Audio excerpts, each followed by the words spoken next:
Azərbaycanda həbsdə olan Vaqif Xaçatryan, Gevorg Sujyan, David Davtyan və Vigen Eulcekyan Ermənistana təhvil verilib. Gözaltı xəbər verir ki, bu barədə Ermənistanın baş naziri Nikol Paşinyan Facebook hesabında məlumat dərc edib.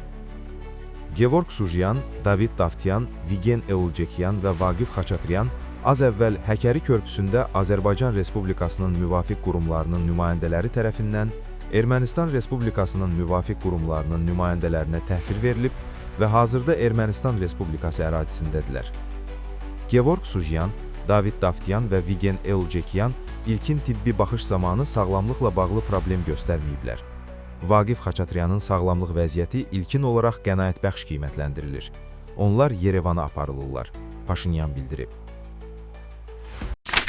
Gündəlik hadisələrdən xəbərdar olmaq üçün bizi izləyin. Söz altında yox, göz altıda qalın.